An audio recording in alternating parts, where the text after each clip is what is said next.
नमस्कार, मैं हूं अशोक वर्मा। आप देख रहे हैं टीवी 20 न्यूज। टीवी 20 न्यूज पर देश और प्रदेश की तमाम खबरें देखने के लिए बने रहिए हमारे साथ। ज्येष्ठ माह के बड़े मंगलवार के उपलक्ष्य में सारथी सेवा संस्थान के द्वारा आजमगढ़ बड़ादेव स्थित हनुमान मंदिर पर तीसरे बड़े मंगल प्रसाद वितरण भंडारे का आयोजन प्रत्येक मंगलवार की तरह आज भी किया गया। संगठन के लोगों ने साथ ही पूजा अर्चना कर हनुमान चालीसा का पाठ के उपरांत भंडारे का शुभारंभ किया और सभी श्रद्धालुओं को प्रसाद वितरण किया। संगठन के सभी साथियों ने पूरे भक्तिमय होकर भंडारे में लोगों का स्वागत भी किया। कार्यक्रम भाजपा अध्यक्ष शैलेंद्र अग्रवाल के नेतृत्व में किया गया।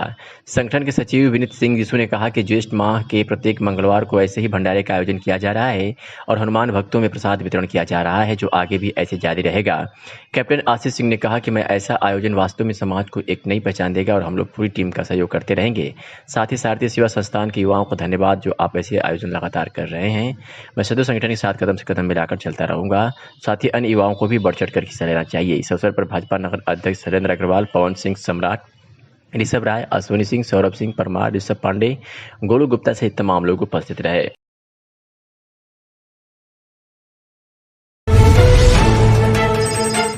आजमगढ़ में अतरौलिया से खबर है, जहां भारतीय जनता पार्टी श्रम प्रकोष्ठ के क्षेत्रीय संयोजक रमाकांत मिश्रा ने राज्यपाल को एक शिकायती पत्र लिखकर अवगत कराया कि विगत वर्ष के कार्यकाल में समापन एवं नए प्रधानों के चुनाव के पूर्व प्रशासनिक अधिकारी विकासखंड अतरौलिया, महाराजगंज, कोयलसा, सठिया एवं अरौला में करोड़ों रुपए का इंडिया मार्क बोर हैंडपंप सरकार की मंशा के अनुरूप लाइट, सीमेंट, पेंच आदि के नाम पर प्रत्येक विकासखंड में लगभग 5-5 करोड़ का घोटाला किया गया है।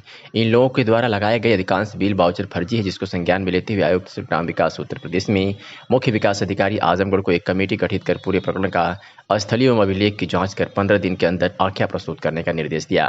इस दौरान क्षेत्रीय संयोजक रमाकांत मिश्रा ने प्रेस वार्ता कर बताया कि पूरे ब्लॉक में ग्राम सभाओं में ना तो सही कहीं सौर ऊर्जा लाइट लगी है, न शासन के अनुरूप कहीं लाइट लगी है।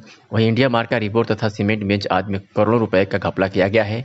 मेरे द्वारा राज्यपाल को ज्ञापन के माध्यम से जांच करवाने का निर्देश दिया गया है, जिसे संज्ञान में लेते हुए आयुक्त ग्राम विकास ने 15 दिन के अंदर स्थलीय जांच कर आख्या प्रस्तुत करने का आदेश दिया है। मेरे द्वारा भ्रष्टाचार में लिप्त कर्मचारी अधिकारियों के खिलाफ उसी तरह कार्रवाई कराई जाएगी तथा जनता का हक जनता तक पहुंचाया जाएगा। आइए सुनाते हैं कि श्रम प्रकोष्ठ के क्षेत्रीय संयोजक रमाकांत मिश्रा ने क्या कुछ कहा। महामहिम राज्यपाल जी को एक पत्र देके आग्रह किया था कि आजमगढ़ जनपद के अधिकांश इलाकों में प्रशासनिक कालखंड में विकासखंड कर्मचारियों द्वारा सेक्रेटरी और रेडियो पंचायत की मिलीभगत से बिना काम के भुगतान प्राप्त किया गया है। अनेक ग्राम सभाओं में न तो कहीं कोई सौर ऊर्जा लाइट लगी है, न शासन के मानक के अनुरूप लाइटें लगी हैं। लंबे समय पहले जो इंडिया मार्का हैंडपंप गाँव में लगे थे, कागज में उनको रिबोर दिखा करके बिना उपयोगिता के ये सीमेंटेड कुर्सी लोगों के दरवाजे पे, विद्यालय में जहां इसकी कोई ज़रूरत नहीं है, के माध्यम से लाखों रुपए का हर गांव सभा में तथाकथित नेताओं की साजिश से ये घपला हुआ है। जैसा कि आपके प्रार्थना में लिखा गया था कि 5 करोड़ से ज़्यादा कुछ ब्लॉकों में किया गया है। एक ब्लॉक में कोई महामहिम राज्यपाल के निर्देश पे कोलसा ब्लॉक की जांच हुई थी और कोलसा ब्लॉक की जांच में लगभग 5 करोड़ रुपए का घपला आया। ऐसी फर्मों से सप्लाई ली गई है जो फर्में केवल काल्पनिक है, कागज में चल रही हैं। वह न तो उत्तर प्रदेश सरकार को न भारत सरकार को टैक्स भी नहीं देती। वो लोग टैक्स की चोरी करते हैं, उन्हें कुछ तथाकथित नेताओं का संरक्षण प्राप्त है। लेकिन उत्तर प्रदेश की आदरणीय योगी जी की सरकार में और देश की माननीय मोदी जी की सरकार में कोई घपलेबाज भारतीय जनता पार्टी के कार्यकर्ताओं की निगाह से नहीं बचेगा। और हम लोग कार्यकर्ता हैं, जो भी सूचना हमें मिलती है हम अपने केंद्रीय और प्रदेश नेतृत्व को, माननीय मुख्यमंत्री जी को उससे। जैसा कि आप अतरौलिया ब्लॉक के निवासी भी हैं, अतरौलिया ब्लॉक में भी आपने बताया कि दादली, क्या लगता है आपको अतरौलिया ब्लॉक के लिए? मैं बहुत ही विनम्रतापूर्वक एक बात आपके माध्यम से कहना चाहता हूँ कि क्या कारण है समाजवादी पार्टी के लोग गांव सभा से लेकर लोकसभा तक एक परिवार का कब्जा चाहते हैं। मैं चाहता हूं, इसीलिए मैंने महामहिम राज्यपाल जी से और ग्राम विकास आयुक्त से मिल करके मैंने यही कहा है कि जहां लगातार एक परिवार का कब्जा हो जिन गांव सभाओं में, वो किसी भी प्रकार से ब्लॉक और गांव सभा पे कब्जा चाहते हैं, कभी स्वयं, कभी अपने किसी घर के नौकर को, परिवार की महिला हो जाए तो परिवार की महिलाओं को, अनुसूचित जाति की सीट हो जाए तो घर में काम करने वाले किसी अनुसूचित जाति के व्यक्ति के नाम पे जो लोग कब्जा करके ब्लॉक को लूटे हैं, ऐसे लोगों का पर्दाफाश होना चाहिए। जैसा कि आयुक्त ग्राम विकास ने इस पे जांच का भी आदेश, क्या लगता है आपको? महामहिम राज्यपाल के निर्देश में जो जांच हुई थी उसमें कोलसा ब्लॉक में अकेले एक ब्लॉक में 5 करोड़ का घपला मिला था, और आज मुझे कहते हुए ये प्रसन्नता हो रही है कि उस घपले के आरोप को दबाने का प्रयास करने वाले इस जिले के जिला पंचायत राज अधिकारी आज ही आजमगढ़ जिले से हटा के उन्हें लखनऊ मुख्यालय संबद्ध दिया गया है।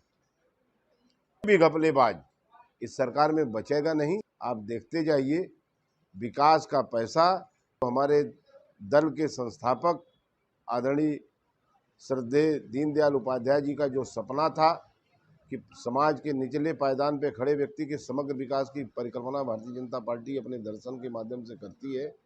अंत्योदय हमारा लक्ष्य है।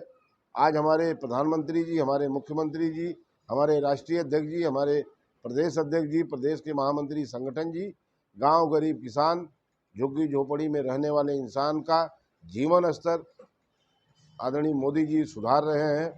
बिना किसी लालच के, बिना किसी प्रलोभन को हम खाद्यान्न दे रहे हैं, हम उनको आवास दे रहे हैं। आगे हम हर घर को शुद्ध पेयजल भी उपलब्ध कराने जा रहे हैं। ये हमारी योजनाएं हैं और इन योजनाओं को हम मूर्ति रूप दे रहे हैं। इसलिए जो भी घपलेबाज होगा उसे कठोरतम सजा मिलेगी। इसलिए मैंने अभी आजमगढ़ जिले के 5 विकास खंडों का की जांच का आग्रह किया है। आगे क्या लगता है कि आपको 5 विकास खंड में आपने किया है वो उस पर भी कार्रवाई होगी? उस पर ग्राम विकास आयुक्त ने मुख्य विकास अधिकारी आजमगढ़ को निर्देशित किया है कि और 15 दिन में उन्होंने जांच आख्या मांगी है। और स्वभाव भी आप जानते हैं कि 15 दिन बाद फिर मैं उनका दरवाज़ा खटखटाऊंगा कि आपके निर्देश के क्रम में जो जांच आख्या आई है उस पर कार्रवाई की जाए।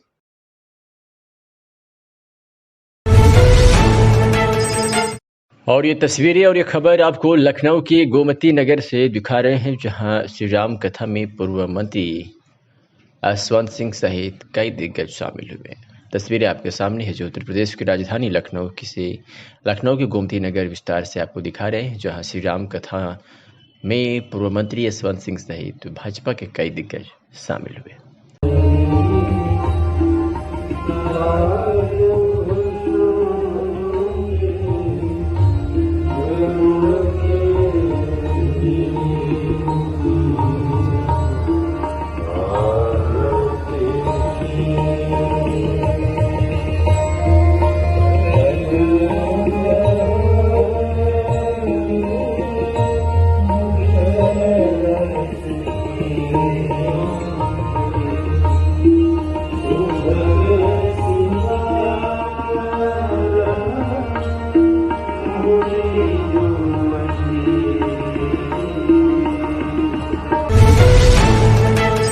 आजमगढ़ जिले के फूलपुर थाना क्षेत्र के मौना गांव के ये ग्रामीण चकमार्ग और सरकारी नालों पर हो रहे कब्जे की शिकायत को लेकर आज जिलाधिकारी कार्यालय पहुंचे हैं और एक प्रार्थना पत्र डीएम को सौंपा। मीडिया को जानकारी देते हुए ग्रामीणों ने कहा है कि हमारे गांव में वर्षों पुरानी नाली व चकमार्ग को कुछ दबंग किस्म के लोग कब्जा कर रहे हैं। हमने स्थानीय स्तर पर कई बार शिकायत की थी, लेकिन कोई कार्रवाई नहीं हुई। हम लोग थक हार कर आज जिलाधिकारी से मिले हैं और चकमकुआ नाले पर कब्जा करने वालों की शिकायत की है। ग्रामीणों ने कहा कि हम मांग करते हैं कि दोषियों पर कार्रवाई हो। उर्मिला कहाँ के रहने वाली हैं? मौना का। क्या समस्या है आप लोगों की? पढ़ोए का। क्या समस्या पढ़े गए? नारी के जो है प्रधान और जो सेक्रेटरी मिर्कली और जो है कि आधी रात के 12 बजे मिलके JCB से तोड़वा दिया। मेरे नाली बंद कर दिया सब लोग को, 10-12 लोग को। क्या दिक्कतें हो रही हैं? और नाली जो घर में बहती है तो कि दिक्कत ही है। तो नाली का पानी बाहर नहीं बह रहा है? नहीं बह रहा है। कहाँ जा रहा है? घर में जा रहा है। क्या यहाँ डीएम आपको डीएम साहब से मिली आप? बहुत एप्लीकेशन पर आ, वो नहीं कुछ नहीं सुनवाई हुआ। चाहती क्या आप लोग?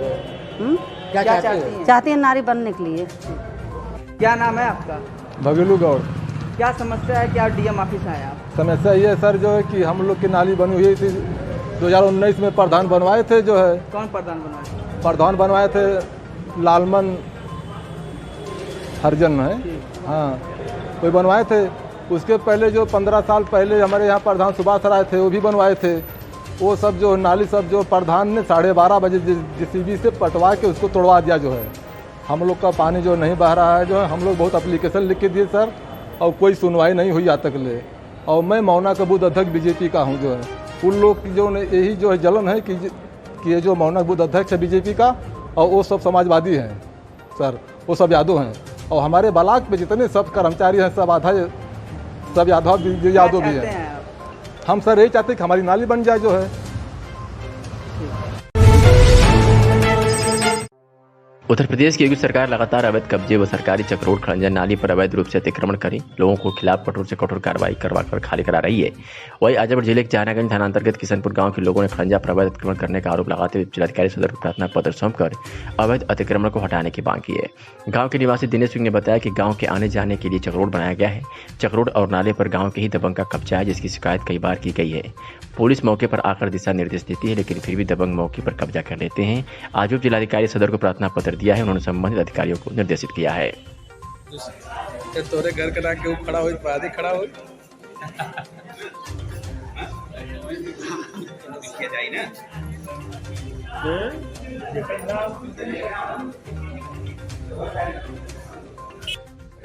मेरा नाम दिनेश सिंह है। कहाँ के कौन सा गांव से थाना जहानागंज, तहसील सदर से।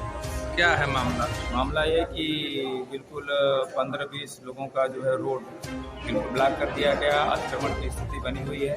प्रशासन एक दिन बड़े अच्छे से कार्य किया, लेकिन दूसरे दिन कुछ हिला हवाली करने लगा। हमें फिर आना पड़ा तहसील पे, और पूरी तरह से पक्का खड़ंजा और पक्की नाली, इसका पूरी तरह से अतिक्रमण जो है शिवाश्रय सिंह उर्फ मोती, सना प्रहलाद सिंह और भूषण सिंह उर्फ भूखन सना प्रहलाद सिंह डेली गुंडागर्दी करते हैं। आना जाना लोगों का दुभर किए हैं। इधर पढ़े लिखे बच्चे हैं जो उलझना नहीं पसंद करते हैं, और लड़कों की पढ़ाई लिखाई सब बाधित हो रही है। किससे मिले आज? मैं तो आज मिला SDM साहब से। क्या आश्वासन दिए उन्होंने आश्वासन दिया कि आपका अतिक्रमण हटाया जाएगा। जो आपके खिलाफ अतिक्रमण हो रहा है खड़ंजा और नाली का, उसको बिल्कुल मुक्त किया जाएगा। हाँ, यही तो मैं कहना चाह रहा हूँ कि बाबा योगी आदित्यनाथ की सरकार में जहाँ अतिक्रमण पूरी तरह से हटाया जा रहा है, अवैध कब्जे पर इतनी निगाह और अच्छे से प्रशासन कार्य कर रहा है, हमारे यहाँ ऐसा हिला हवाली क्यों हो रही है? जिला कारागार आजमगढ़ पर All India children care and education development society Azamgarh के सहयोग से गौशाला की स्थापना की गई है, जिसमें वर्तमान में 5 गाय 2 बछड़े हैं, जिनकी देखभाल कारागार प्रशासन द्वारा की जा रही है। गायों के गोबर से जिला कारागार आजमगढ़ में वर्मी कंपोस्ट बनाना प्रारंभ किया गया है, जिसका उपयोग कारागार में बंदियों हेतु सब्जियों के उत्पादन में किया जाता है, जिससे बंदियों के भोजन हेतु उत्पादित होने वाले सब्जियों की मात्रा बढ़ी है। वर्तमान में बंदियों हेतु कद्दू, लौकी, भिंडी, नेनुआ, तरोई आदि का उत्पादन किया जा रहा है। 31 मई 2022 को जिला कारागार आजमगढ़ में जिला विधिक सेवा प्राधिकरण दीवानी न्यायालय आजमगढ़ के तत्वावधान में विधिक साक्षरता शिविर का आयोजन किया गया है। कार्यक्रम में बंदियों द्वारा सांस्कृतिक कार्यक्रम भी प्रस्तुत किया गया। गुरुग्राम में यूनिटेक वर्ल्ड्स द्वारा बनाए गए प्रोजेक्ट, जिसमें लगभग 20,000 लोगों ने अपनी जिंदगी भर की पूंजी अपना घर खरीदने में लगा दी, आज 14 वर्ष बाद भी एक अदद फ्लैट के लिए दर दर भटकने के लिए मजबूर है। उनका कहना है कि यूनिटेक वर्ल्ड्स आज धोखाधड़ी के आरोपों में पूरा परिवार और कई अधिकारी भी जेल में है, लेकिन उनकी गलत गतिविधियां चालू है। गुरुग्राम, नोएडा में सैकड़ों प्रोजेक्टों में अपनी जिंदगी भर की कमाई लगाने वाले आज परेशान हैं कि उनकी कहीं सुनवाई नहीं हो रही है। यह आरोप लगाया है यूनिटेक प्रोजेक्ट गुरुग्राम में पैसा लगाने वाले शुभ भट्टाचार्य ने। प्रेस क्लब ऑफ इंडिया में प्रेस वार्ता में कहा कि हम लगभग 20,000 खरीदार हैं, जिन्होंने विभिन्न प्रोजेक्टों में सन 2006 से 2009 तक फ्लैट खरीदने के लिए अपना रुपया लगाया है। आज सभी मानसिक पीड़ा से गुजर रहे हैं। कई बुजुर्ग हो गए, किसी की कोरोना काल में नौकरी चली गई और कई बीमारियों से ग्रस्त हैं। भट्टाचार्य ने बताया कि माननीय सर्वोच्च न्यायालय ने 7 दिसंबर 2018 के आदेशानुसार ग्रांड थ्रोनाट फॉरेंसिक ऑडिट रिपोर्ट के अनुसार तथ्य सामने आया कि यूनिटेक प्रमोटरों ने लगभग 17,000 करोड़ से भी अधिक का गबन किया है और वह रुपया गलत तरीके से अन्य प्रोजेक्ट और विदेशी खातों में जमा किया जाता है। वही आरोप लगाया कि सभी प्रोजेक्टों के निर्माण कार्यों को समय से पहले ही रोक दिया गया। यूनिटेक के सीएमडी रमेश चंद्रा एवं अन्य सदस्यों के साथ कई बैठकें हुई, लेकिन नतीजा कुछ नहीं निकला। वही हम NCDRC मान्य उच्च न्यायालय में गत 2013 से आज तक विभिन्न न्यायालय, सरकारी अधिकारीगण माननीय मुख्यमंत्री हरियाणा, उत्तर प्रदेश से भी गुहार लगा चुके हैं, लेकिन अभी तक केवल आश्वासन नहीं मिला है। सुनिए। लॉग इन करिए और अपना जो डिसीजन है आपका, आपको अगर प्रोविजन चाहिए तो आप इनलिस्ट करिए, आपको रिफंड चाहिए तो आप इनलिस्ट करिए और वो सारा रिकॉर्ड वहां पे है। तो माइंड बनाया हुआ वाली बात नहीं है। हम क्या करना चाह रहे हैं कि यहाँ पे रिफंड वाले भी हैं, पोजीशन वाले भी हैं। हम किसी में फर्क नहीं करना चाह रहे हैं, कोई डिस्क्रिमिनेशन नहीं करना चाह रहे हैं। तो बेसिक बात यह है कि अगर हम बोलेंगे रिफंड, पोजीशन वाले बोलेंगे हमारी बात नहीं रख रहे। वैसे कि अगर हम दूसरी बात करेंगे तो रिफंड वाले बोलेंगे हमारी बात नहीं रख रहे। तो इसलिए आपको कंफ्यूजन करेंगे। मैं तो ये आपको दरखास्त करता हूँ। और जब केस की पेशी हुई थी तब चिदम्बरम साहब, कपिल सिब्बल साहब, मनोज सिंह साहब सब यूनिटेक को रिप्रेजेंट कर रहे थे। हमारे सामने एक ऑर्डिनरी लॉयर जाते थे उनको, तो वो तो हमारी हैसियत ही नहीं है क्योंकि हम ऑलरेडी लुटा चुके हैं हमारा पैसा। तो सर ये जो सवाल होगा मानेगा मैं होगा, बट ये एकदम क्लियर डॉक्यूमेंटेड है, पेपर्स में हेडलाइंस आया है, क्योंकि उनको तिहाड़ जेल से मुंबई और नई मुंबई इसलिए भेजा गया था क्योंकि तिहाड़ जेल में वो अंडरग्राउंड बिजनेस एक्टिविटी कंडक्ट करते थे। उनका सिग्नेचर टावर्स के नीचे अंडरग्राउंड ऑफिस था। जब बेटे पैरोल में बाहर आते थे तो वो ऑफिस में जाके रिमोट में प्रॉपर्टीज बेचते थे, फंड्स ट्रांसफर करते थे, यानी कि हेराफेरी करते थे दिल्ली के तिहाड़ जेल। इसमें मैं और एक चीज ऐड करना चाहूंगा। सुप्रीम कोर्ट ने बड़ा स्ट्रिक्ट ऑर्डर दिया पुलिस कमिश्नर दिल्ली को। उसके तहत सुप्रीम कोर्ट के करीबन 30 या 32 स्टाफ के ऊपर में सिविल कार्रवाई की गई है। तिहाड़ जेल के स्टाफ के ऊपर कर दी गई और उसके बाद में सुप्रीम कोर्ट ने ये डिसीजन दिया कि उनको यहाँ से अलग कर दिया जाए, दिल्ली से अलग कर दिया जाए और एक को पूना, एक को अलग अलग जेल में इनको भेज दिया जाए, जो हिंदुस्तान की सबसे स्ट्रिक्ट जेल है, अर्थरेल जेल और फिरोजा जेल। आजमगढ़ से खबर है, जहां तमंचे पर डिस्को करने का वीडियो ट्विटर पर वायरल हुआ है। पुलिस ने आवश्यक कार्रवाई के लिए SHO गंभीरपुर को शीघ्र कार्रवाई का निर्देश दे दिया है। सोशल मीडिया के ट्विटर हैंडल पर एक वीडियो तेजी से वायरल हो रहा है, जिसमें यह दिखाया गया है कि एक कार्यक्रम के तहत बार बालाओं के साथ डांस करते तमंचे का प्रदर्शन किया जा रहा है, यानी कि तमंचे पर डिस्को वाले गाने को चरितार्थ किया जा रहा है, जिसमें एक बार बाला के साथ एक युवक तमंचा दिखाकर डांस कर रहा है और पैसे लुटा रहा है, जिसका वीडियो ट्विटर हैंडल पर वायरल किया गया है। और अब इसका संज्ञान आजमगढ़ पुलिस ने लिया है और उसी ट्विटर हैंडल पर आजमगढ़ पुलिस के ऑफिशियल ट्वीट से थाना गंभीरपुर के SHO को आवश्यक कार्रवाई के लिए निर्देश भी जारी किया गया है। करुणा एजेंसी प्रयागराज द्वारा आउटसोर्सिंग से तरवा के 100 अस्पताल में 6 मई 2021 से 31 मई 2022 तक नर्स के तौर पर काम की, लेकिन मंगलवार को 1 साल पूरा होने पर इन सभी को निकाल दिया गया। यह सभी बेरोजगार हो गई हैं। CMS द्वारा कहा जा रहा है कि पुनः रखने के लिए शासन से या विभागीय अधिकारियों से कोई आदेश निर्देश नहीं मिला है। ऐसे में बुधवार को सभी नर्स DMD से मिलकर न्याय दिलाने की मांग की है। साथ ही आरोप लगाई है कि स्वास्थ्य विभाग का एक अधिकारी नियुक्त कराने के नाम पर मोटी रकम रिश्वत मांग रहा है। शिकायत करने वालों में विष्णु पांडे, लोकेश सिंह, उपवन सिंह, गुलजार बानो, निर्मल यादव, नीलम सिंह, रुचि गिरी, शशि प्रभा और प्रियंका का नाम शामिल है। क्या नाम है? भावना भारती। क्या मांग है आप लोग यहाँ तक? हम लोग की मांग ये है कि हम लोग कोविड काल में सब ड्यूटी किए हैं 100 बेड तरवा पर, और अब जब कार्यकाल खत्म हो गया तो हम लोगों को निकाला जा रहा है यहाँ से। क्यों निकाला गया? अब ये तो वही लोग बताएंगे क्यों निकाला, लेकिन हम लोग अब बेरोजगार हो गए हैं। 1 साल हम लोग काम किए हैं। कोरोना काल में जब कोई घर से नहीं निकल रहा था, हम लोग ड्यूटी दिए हैं, पूरी ड्यूटी दिए हैं। हम लोग 3 शिफ्ट ड्यूटी दिए हैं। अब हम लोगों को बेरोजगार कर दिया गया है। कितने लोग काम करते हैं? हम लोग 50 लोग हैं। 50 लोग सबको निकाल दिया जी। क्या चाहते हैं आप? हम लोग चाहते हैं फिर से रिन्यूअल हो जाए हम लोग का। नाम है आपका? मनोज कुमार मौर्य। क्या मामला है कि आज DM मामला ये है कि डीएम ऑफिस में इसलिए लोग आए हैं कि हम लोग कोरोना के तहत काम किया गया हम लोग, जिसमें क्या कहते हैं हमारी कोविड में नियुक्ति हुई थी। तो क्या कहते हैं जब कोई घर में से नहीं निकल रहा था उस दौरान हम लोगों ने काम किया, पूरा सब कुछ किया गया, आउटसोर्सिंग के तौर पे थे। आज क्या कहते हैं कोरोना ख़त्म हो गया तो हम लोग को कार्य मुक्त कर दिया गया। ना कोई हम लोग को क्या कहते हैं इन्फॉर्मेशन दिया गया, ना कुछ दिया गया, डायरेक्ट बोला लेटर निकाल दिया गया, मैसेज कर दिया गया व्हाट्सएप पे। किस स्वास्थ्य केंद्र में काम करते? हम लोग क्या कहते हैं 100 बेड तरवा में काम किया करते थे। यहाँ डीएम साहब से मिले? डीएम साहब से मिला गया है। तो अभी वो क्या कहते हैं चुनावी माहौल है तो वहाँ पे अभी कुछ लोग वहाँ कार्य करते हैं? हम लोग कार्य वहाँ पे 40 से 50 लोग कार्य करते हैं, सबको एक साथ निकाल दिया गया है। क्या चाहते हैं आप? हम लोग चाहते हैं कि हम लोग की नियुक्ति हो और क्या कहते हैं जैसे हम लोग कार्य कर रहे थे कार्य हो। अब बताइए हम लोग इतना दिन से काम किए, अब हम लोग कहाँ जाएंगे ये बताइए। और दूसरी बात क्या कहते हैं वहाँ पे बहुत प्रसारित किया जाता था, पेमेंट भी बहुत मतलब काटा जाता था हम लोग के, और ड्यूटी एकदम टाइम टू टाइम लिया जाता था। कोरोना एजेंसी प्रयागराज द्वारा आउटसोर्सिंग से तरवा के 100 से अस्पताल में 6 मई 2021 से 31 मई 2022 तक नर्स के तौर पर काम की, लेकिन मंगलवार को 1 साल पूरा होने पर इन सभी को निकाल दिया गया। यह सभी बेरोजगार हो गई हैं। सीएमएस द्वारा कहा जा रहा है कि पुनः रखने के लिए शासन से या विभागीय अधिकारियों से कोई आदेश निर्देश नहीं मिला है।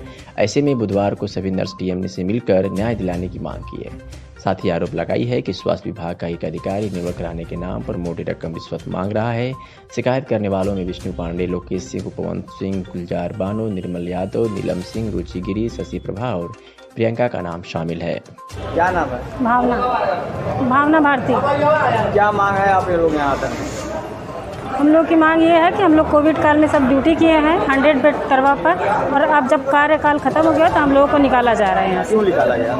अब ये तो वही लोग बताएंगे क्यों निकाले, लेकिन हम लोग अब बेरोजगार हो गए। 1 साल हम लोग काम किए हैं। कोरोना काल में जब कोई घर से नहीं निकल रहा था हम लोग ड्यूटी दिए हैं, पूरी ड्यूटी दिए हैं। हम लोग तीनों शिफ्ट ड्यूटी दिए हैं। अब हम लोगों को बेरोजगार कर दिया गया है। कितने लोग काम करते हैं? हम लोग 50 लोग हैं। 50 लोग सबको निकाल दिया जी। क्या चाहते हैं आप? हम लोग चाहते हैं फिर से रिन्यूअल हो जाए हम लोग का। नाम है आपका? मनोज कुमार मौर्य। क्या मामला है कि आज DM मामला ये है कि डीएम ऑफिस में इसलिए लोग आए हैं कि हम लोग कोरोना के तहत काम किया गया हम लोग, जिसमें क्या कहते हैं हमारी कोविड में नियुक्ति हुई थी। तो क्या कहते हैं जब कोई घर में से नहीं निकल रहा था उस दौरान हम लोगों ने काम किया, पूरा सब कुछ किया गया, आउटसोर्सिंग के तौर पे थे। आज क्या कहते हैं कोरोना ख़त्म हो गया तो हम लोग को कार्य मुक्त कर दिया गया। ना कोई हम लोग को क्या कहते हैं इन्फॉर्मेशन दिया गया, ना कुछ दिया गया, डायरेक्ट बोला लेटर निकाल दिया गया, मैसेज कर दिया गया व्हाट्सएप पे। किस स्वास्थ्य केंद्र में काम करते? हम लोग क्या कहते हैं 100 बेड तरवा में काम किया करते थे। यहाँ डीएम साहब से मिले? डीएम साहब से मिला गया है। तो अभी वो क्या कहते हैं चुनावी माहौल है तो वहाँ पे अभी कुछ लोग वहाँ कार्य करते हैं? हम लोग कार्य वहाँ पे 40 से 50 लोग कार्य करते हैं, सबको एक साथ निकाल दिया गया है। क्या चाहते हैं आप? हम लोग चाहते हैं कि हम लोग की नियुक्ति हो और क्या कहते हैं जैसे हम लोग कार्य कर रहे थे कार्य हो। अब बताइए हम लोग इतना दिन से काम किए, अब हम लोग कहाँ जाएंगे ये बताइए। और दूसरी बात क्या कहते हैं वहाँ पे बहुत प्रसारित किया जाता था, पेमेंट भी बहुत मतलब काटा जाता था हम लोग के, और ड्यूटी एकदम टाइम टू टाइम लिया जाता था। मंत्री के निर्देश पर प्रदेश भर में आम आदमियों को राहत देने के लिए प्रदेश भर में जन सुनवाई कार्यक्रम चलाया जा रहा है। पीड़ितों को ज्यादा से ज्यादा न्याय मिल सके इसके लिए पुलिस प्रशासन लगातार कार्यक्रम करा रहा है। इसी क्रम में पुलिस अधीक्षक ने जन सुनवाई प्रणाली में कुछ बदलाव किया है, जिसमें अधिक से अधिक सुदृढ़ कैसे किया जा सके इसके संबंध में मीडिया को जानकारी दी है। आइए सीधे आपको सुनवाते हैं कि पुलिस अधीक्षक अजामुल अनुरागारी ने क्या कुछ कहा। शासन की मंशा के अनुरूप आम जन की समस्याओं को दृष्टिगत रखते हुए पूरे जनपद में सभी कार्यालयों में चौकी से लेकर और मेरे कार्यालय में जन सुनवाई प्रणाली का इम्प्लीमेंटेशन किया गया है। इसके अंतर्गत चौकी पर 24 घंटे सुनवाई की जाएगी। इसमें जिम्मेदारियाँ तय की गई हैं चौकी प्रभारी की, जो चौकी पर सिपाही रहते हैं उनकी। हर एक थाने पे 4 जन सुनवाई अधिकारी तैनात किए गए हैं। 12-12 घंटे की शिफ्ट में काम करेंगे, जो थाने पे लोग जाते हैं अपनी शिकायतें, उनकी शिकायतों को सुनेंगे, उनका विलेखीकरण करेंगे और निस्तारण कराएंगे। थाना प्रभारी की जिम्मेदारी और दिवस अधिकारी और जो रात्रि अधिकारी होता है जो दरोगा है उसकी जिम्मेदारी तय की गई है। एक बहुत महत्वपूर्ण चीज़ इसमें क्षेत्राधिकारी से संबंधित है, क्योंकि सीओ अपने कार्यालय में बैठते हैं तो बहुत बार जनता को दूरी पड़ जाती है सीओ के कार्यालय में जाने पर। इसलिए 5 दिन हफ्ते में निर्धारित किए गए हैं। अलग अलग दिन अलग अलग थाने पे जाके सीओ साहिबान उस थाने में जाएंगे 10 से 12 के बीच में, और थाने पर बैठ के जनता की शिकायतों की सुनवाई करेंगे। और उसके साथ साथ पिछले 1 हफ्ते में जो शिकायतें आई हैं उन पर जाँच हुई या नहीं हुई, और जाँच होने के बाद सही कार्रवाई हुई या नहीं हुई, इसकी जाँच करेंगे। इसकी एक रिपोर्ट मेरे पास प्रस्तुत करेंगे। और संडे को फिर फीडबैक डे के रूप में रखा गया है, इसमें सारे गैजेट डॉक्टर जिसमें सीओ साहबान, दोनों एडिशनल एसपी और मैं स्वयं हम लोग आवेदकों से फ़ोन करके बात करेंगे कि उनकी समस्याओं का निराकरण हुआ या नहीं हुआ, या उनकी समस्या किस हद तक निराकरण उसका हुआ, या उन्हें कोई असंतोष है इस चीज़ को लेके। और अगर पुलिस विभाग से संबंधित में मामला नहीं है तो उनकी काउंसलिंग की जाएगी कि किस विभाग में या किस न्यायालय में जाके आप अपनी समस्या का निराकरण करा सकते हैं। ओवरऑल एक चौकी से लेकर और पुलिस अधीक्षक कार्यालय के हम लोगों ने जन सुनवाई प्रणाली को बेहतर बनाने का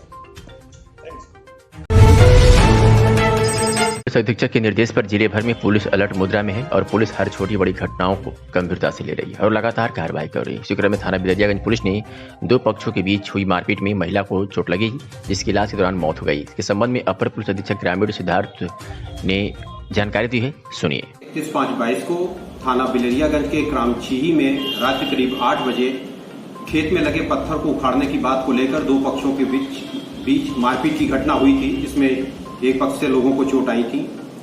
उसमें से श्रीमती रीना भारती को सीएचसी बिलरियागंज से सदर अस्पताल के लिए रेफर किया गया था, जहां इलाज के दौरान उनकी मृत्यु हो गई।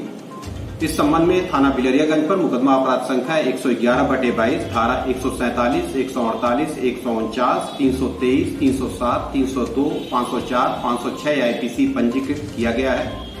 इसमें 10 लोग नामजद किए गए हैं। नामजद अभियुक्तों में से 4 पुलिस की हिरासत में है। शेष की गिरफ्तारी का प्रयास पुलिस द्वारा किया जा रहा है। दोनों पक्ष सजातीय हैं। मौके पर शांति व्यवस्था। शहर को विकसित व खूबसूरत बनाने के लिए विकास प्राधिकरण द्वारा लगातार प्रयास किए जाते हैं। आजमगढ़ शहर पुराना होने के नाते और पूर्व में विकास प्राधिकरण के अधिकारियों व कर्मचारियों के लापरवाही के कारण विकास प्राधिकरण की छवि खराब बन गई थी। लेकिन जब से विकास प्राधिकरण के सचिव बैजनाथ व उनकी टीम ने कार्यभार संभाला है, तब से अवैध निर्माण के खिलाफ लगातार कार्रवाई की जा रही है। टीवी 20 न्यूज के प्रधान संपादक अशोक वर्मा से एक विशेष भेंट में विकास प्राधिकरण के सचिव बैजनाथ ने बताया कि इस हफ्ते में भी 3 अवैध निर्माण के ऊपर कार्रवाई की गई है। उन्होंने कहा कि अवैध निर्माण को गिराने का कार्य को अभी रोक दिया गया है, जो आचार संहिता खत्म होने के बाद की जाएगी। उन्होंने कहा कि विकास प्राधिकरण के राजस्व में भी पहले ही अपेक्षा ज़्यादा आई हुई है। उन्होंने सभी लोगों से अपील किया है कि आप नियम विरुद्ध निर्माण ना करें, इससे आपको परेशानी झेलनी पड़ेगी। उन्होंने कहा कि इंजीनियरों के माध्यम से सभी मकान बनाने वालों को सूचित कर दिया गया है कि नुकसान से बचें और प्राधिकरण का सहयोग करें। आइए सुनाते हैं कि विकास प्राधिकरण के सचिव ने क्या कुछ कहा। अवैध निर्माण रोकने के दिशा में प्राधिकरण जो है अनवरत जो है कार्रवाई करता रहता है। अवैध निर्माण को इस पेज में अवैध निर्माण को चिन्हित करना, उनको उनके विरुद्ध जो है नोटिस निर्गत करना, तामीला कराना, उनको सुनवाई का समुचित अवसर दे करके उनके पक्ष को सुनना जो है। प्राधिकरण के बार बार निर्माण रोकने के बाद भी जो है नोटिस के तामीला के बाद भी निर्माण गतिमान रखने पर प्राधिकरण द्वारा सील की जो है कार्रवाई की जाती है। जो है इस सिलसिले में अभी जो है सलमानी नर्सिंग होम हॉस्पिटल के परिसर में कुछ जो है ब्लॉक्स बनाए जा रहे थे, उनको सील किया गया जो है। बंधे रोड पर जो है निर्माण जो है सील किया गया जो है। नरौली के पास में जो है निर्माण को सील किया गया। इस तरह से ये कार्रवाइयाँ क्रमिक जो है गतिमान रहती हैं जो है। रही बात अवैध निर्माणों के ध्वस्तीकरण के संबंध में जो है भी जो है कार्रवाई की जाएगी, लेकिन इस वर्तमान में जो है लोकसभा उपचुनाव के दृष्टिगत जो है आचार संहिता प्रभावी हो जाने के कारण यथासंभव जो है इस आचार संहिता के पीरियड में ध्वस्तीकरण की कार्रवाई नहीं की जाएगी, लेकिन अपरिहार्यता की स्थिति में जो है वो भी जो है उस पर भी जो है मेरिट के आधार पर देखा जाएगा। राजस्व के बारे में राजस्व हमारा जो है गत वर्षों की तुलना में अभी वित्तीय वर्ष का प्रारंभिक महीना है अप्रैल, इसमें हम करीब 1 करोड़ के आसपास में आय अर्जित कर लिए हैं जो है, जो कि गत वर्षों की तुलना में जो है काफ़ी अधिक है। ये जो आपके यहाँ जो लोग हैं उनको क्या आप संदेश देना चाहते हैं निर्माण संबंध में? हम अपने अभियंताओं को जो है ये अनवरत संदेश देते हैं कि पब्लिक में जो है लोगों को जो है जो प्राधिकरण के बायलाज से जो है परिचित नहीं है, उनको जो है बताएं जो है कि मानचित्र स्वीकृत कराने के बाद ही निर्माण करें जो है। और मानचित्र स्वीकृत भी करा लिया है तो जो स्वीकृत मानचित्र है जो है उसमें जो प्राविधान किए गए हैं सेटबैक के ग्राउंड कवरेज के है उसके अनुमान सीमा के अंतर्गत ही निर्माण करें। अधिक निर्माण करने पर जो है स्वीकृत मानचित्र से जो है उनको अनावश्यक जो है पेनाल्टी देना पड़ता है, मानचित्र कराना पड़ता है, जो काफ़ी अधिक अमाउंट होता है वह। तो ये इस चीज़ों को निर्माणकर्ता को प्रारंभिक स्तर पर ही जो है उसे जो है भली भांति जो है अवगत करा दे, सूचित कर देगा। पुलिस अधीक्षक के निर्देश पर अपराध व अपराधियों के खिलाफ पुलिस द्वारा लगातार कार्रवाई की जा रही है। पुलिस अधीक्षक के निर्देश पर थाना अरौला पुलिस ने फिरौती हित अपहरण की घटना का सफल अनावरण कर दिया है। पुलिस लाइन सभागार में आयोजित प्रेस वार्ता के दौरान पुलिस अधीक्षक अनुराग आर्य ने बताया कि विवेचना में एक गैंग प्रकाश में आया है, जिसके 4 सदस्यों को गिरफ्तार किया गया है, जिसमें राजेंद्र पाठक पुत्र साली राम सिकरौरा थाना जौनपुर का रहने वाला है। ये क्राइम इन्वेस्टिगेशन एजेंसी यानी CIA के नाम से एक एजेंसी चलाते हैं, जिसका वेबसाइट भी है, जिसमें राज्य प्रभारी के रूप में राजेंद्र पाठक ने अपने आप को दिखाया है। मनीष पाठक सदस्य, प्रहलाद मौर्य गोरखपुर प्रभारी व आजमगढ़ का रहने वाला प्रधान पुत्र सूर्यभान गौतम से 4 लोग गिरफ्तार किए गए हैं। पूछताछ में ज्ञात हुआ है कि ये लोग स्कॉर्पियो को इस तरह से डिजाइन किया है कि वह पुलिस की गाड़ी लगे। ये लोग उन लोगों को निशाना बनाते थे जो आसानी से रुपए दे और पुलिस को भी सूचित न करें। इनके द्वारा कई जनपदों में घटना कारित बताया गया है। पुलिस इनके गिरोह की पूरी जानकारी तलाश कर रही है। पुलिस अधीक्षक ने बताया कि अपहरणकर्ता CIA के नाम से एजेंसी चलाते थे और इनका नेटवर्क पूरे देश भर में है। इनके ऊपर गैंगस्टर की कार्रवाई की जा रही है। मामले में पुलिस अधीक्षक अनुराग आर्य ने क्या कुछ कहा है, आपको सुनवाते हैं। थाना फूलपुर निवासी महेंद्र यादव द्वारा 29 मई को पुलिस को सूचना दी गई कि 26 अप्रैल को इनको एक जगह से गाड़ी में स्कॉर्पियो गाड़ी में उठाया गया और उसके बाद इनसे धन की मांग की गई इनके परिवार वालों से। इनके परिवार वालों के द्वारा लगभग 10 लाख रुपए की ज्वेलरी प्लस कैश इनको दिया गया, जिसके बाद ये वहाँ से छूटे। इस सूचना पे थाना अरौला पे मुकदमा पंजीकृत किया गया। मुकदमा पंजीकृत करते हुए घटना की विवेचना की गई। विवेचना में एक गैंग पकड़ में आया है, जिसके 4 सदस्य आज पुलिस के द्वारा गिरफ्तार किए गए हैं। इसमें राजेंद्र पाठक पुत्र सालिक राम जो सिकरारा थाना जौनपुर का रहने वाला है। ये एक CIA के नाम से एजेंसी चलाते हैं, जिसका वेबसाइट भी इंटरनेट पर ही चला रहे हैं, क्राइम इन्वेस्टिगेटिंग एजेंसी। इसमें राज्य प्रभारी के रूप में राजेंद्र पाठक ने अपने आप को दिखाया है। इसके साथ मनीष पाठक जो मेंबर सदस्य हैं इस वेबसाइट पर, प्रहलाद मौर्य जो जनपद गोरखपुर का प्रभारी अपने आप को बताता है, और जनपद आजमगढ़ का रहने वाला एक प्रधान पुत्र सूर्यभान गौतम। ये 4 लोग पुलिस के द्वारा गिरफ्तार किए गए हैं। इनके मॉडस ऑपरेंडी के बारे में पूछताछ करने में प्रकाश में आया है कि एक स्कॉर्पियो गाड़ी जिसको इन्होंने इस तरीके से तैयार किया था जैसे पुलिस की गाड़ी हो, पर्दे वर्दे लगा के उसको पूरा लुक उस तरीके का दिया गया था, उससे चलते थे और ऐसे लोगों को टारगेट करते थे जिनसे ये धन उगाही कर सके, जिनके पास इनको जानकारी हो कि पैसा है, ज्वेलरी है, और ये उनको उठा के अपना धौंस दिखा के उनसे धन की मांग करके पैसे की मांग कर सकें। इस प्रकरण में टोटल अब तक 4.5 लाख रुपए के करीब की ज्वेलरी और 1,28,000 रुपये की बरामदगी पुलिस के द्वारा की गई है। एक स्कॉर्पियो गाड़ी जो घटना में इस्तेमाल हुई थी वो भी पुलिस के द्वारा बरामद की गई है। एक 12 बोर की नाजायज़ बंदूक और 2 जिंदा कारतूस 12 बोर के ये भी इनके पास से बरामद किए गए हैं।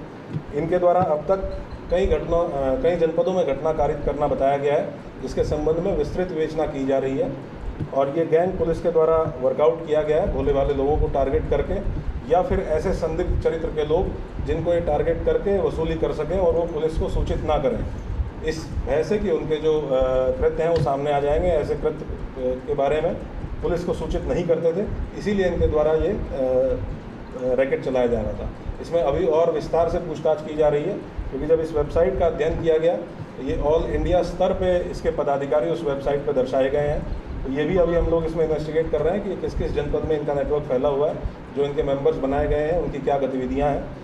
पूरे विस्तार में इसकी विवेचना की जाएगी और जो लोग भी इसमें शामिल होंगे उनको पुलिस के द्वारा गिरफ्तार किया जाएगा। किस तरह कार्रवाई की जाएगी जो लोग पकड़े गए हैं इन पर? ये जो लोग पकड़े गए हैं इसमें विवेचना बहुत ही साइंटिफिक तरीके से करते हुए और भविष्य में इनके विरुद्ध गैंगस्टर एक्ट की कार्रवाई और उसके साथ साथ गैंग पंजीकरण पुलिस के द्वारा किया जाना बहुत ज़रूरी है। इसलिए हम लोग गैंगस्टर एक्ट और गैंग पंजीकरण की कार्रवाई के साथ साथ 14 गैंगस्टर एक्ट में जो भी प्रॉपर्टी इस तरीके के कृत्यों से इन्होंने अर्जित की है उसके जब्तीकरण की कार्रवाई भी भविष्य में करेंगे। इस गैंग में कितने लोग शामिल हैं और कुछ फरार भी हैं? अभी 4 लोग हम लोगों के गिरफ्त में आए हैं। 3 लोग हैं जो वर्तमान में फरार हैं, जिनकी पुलिस को तलाश है और बहुत जल्दी इनकी गिरफ्तारी सुनिश्चित की जाएगी। और भी लोगों के बारे में जो इसके पंजीकृत सदस्य हैं उनके बारे में विवेचना पुलिस के द्वारा बहुत गहनता से की जाएगी।